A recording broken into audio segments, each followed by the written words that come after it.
একটা কথা আছে সবাই জানেন, বলা হয়ে থাকে আনলাকি 13 অর্থাৎ অশুভ 13। কিন্তু 13 সংখ্যাটি কেন অশুভ? সত্যি কি অশুভ, নাকি 13তেও ভালো কিছু পাওয়া যায়? নমস্কার, মোটিভেক্স বাংলায় সকলকে স্বাগত। আশা করি সকলেই ভালো আছেন।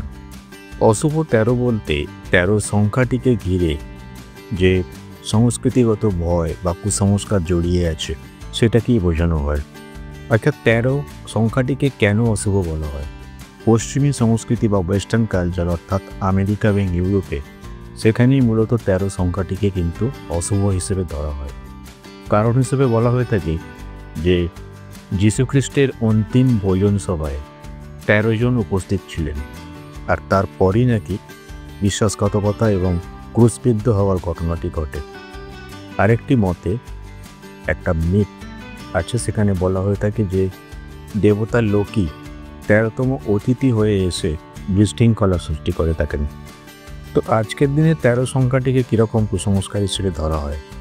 দেখুন, কিছু কিছু জায়গায় কিন্তু দেখা যায়, মানে অনেক হোটেলেই 13 নম্বর কোনো রুম বা কক্ষ থাকে না। আবার কোনো কোনো বিল্ডিংয়ে 12 তলার পর সরাসরি 14 তলা লেখা হয়। আর শুক্রবারে যদি 13 তারিখ হয়, সেটাকে বলা হয়ে থাকে ফ্রাইডে দ্য 13th, এবং এটা পশ্চিমী দেশে কিন্তু বেশ ভয়ঙ্কর হিসেবে ধরা হয়।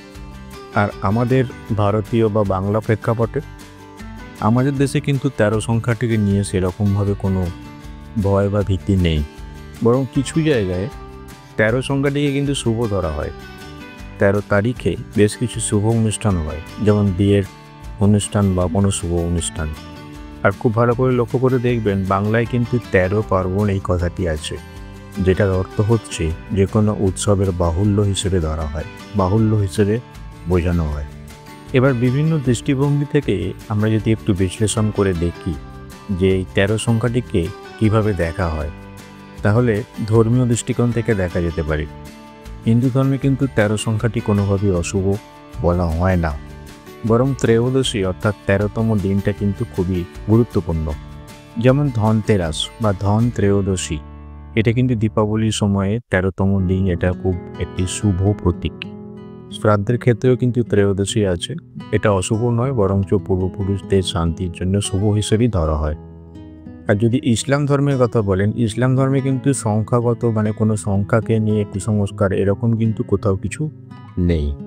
খ্রিস্ট ধর্মে কিন্তু 13 সংখ্যাটাকে নিয়ে ভয় বেশি, যেটা একটু আগেই বললাম। এখানে যে বিশ্বাস প্রচলিত আছে, যে ধারণা প্রচলিত আছে, সেটা হচ্ছে যে যীশুখ্রিস্টের অন্তিম ভোজনের সময় 13 জন উপস্থিত ছিলেন এবং তারপর এই ক্রুশবিদ্ধের ঘটনাটি ঘটেছিল। আর পশ্চিমী যে খ্রিস্টীয় সংস্কৃতি, সেখানে তো ফ্রাইডে দ্য 13th অর্থাৎ শুক্রবার 13 তারিখ পড়ল, সেটা তো অবশ্যই তারা একটা ভয়ের দিন হিসেবেই দেখেন। এবার যদি জ্যোতিষশাস্ত্রে, ভারতীয় জ্যোতিষশাস্ত্রের দিক থেকে দেখা যায়, তাহলে একটা জিনিস দেখবেন যে ভারতীয় জ্যোতিষে কিন্তু 1 থেকে 12টি রাশি আছে এবং 27টি নক্ষত্র আছে, কিন্তু কোথাও 13 সংখ্যাটিকে নিয়ে আলাদা করে সেরকমভাবে কিছু বলা নেই। আর নিউমেরোলজি বা সংখ্যাতত্ত্ব যদি বিচার করেন, সেক্ষেত্রে 13 অর্থাৎ 1 আর 3 যোগ করলে যেটা হয় 4। 4 সংখ্যাটি কিন্তু রাহুকে বোঝায়, যেটা কিনা স্থিতি বা ব্যতিক্রম বা কোনো একটা হঠাৎ পরিবর্তনের প্রতীক।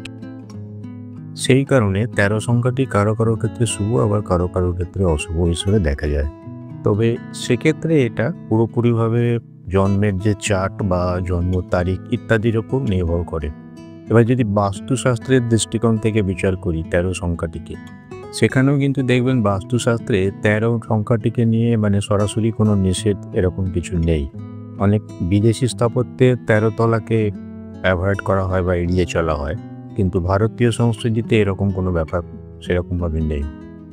বরঞ্চ বাস্তুশাস্ত্রে মূলত যেটা করা হয়, দিক, অবস্থান বা প্রবেশ পথে কি থাকা উচিত কি থাকা উচিত নয়, এইগুলোর উপরই বেশি গুরুত্ব আরোপ করা হয়। তো এই ছিল আজকের ভিডিও। যদি ভিডিওটি ভালো লেগে থাকে অবশ্যই একটি লাইক দেবেন, আর চ্যানেলে নতুন হয়ে থাকলে সাবস্ক্রাইব করে পাশে থাকার অনুরোধ রাখি। সবাই ভালো থাকুন, সুস্থ থাকুন, ভগবান সকলের মঙ্গল করুন। ধন্যবাদ, নমস্কার।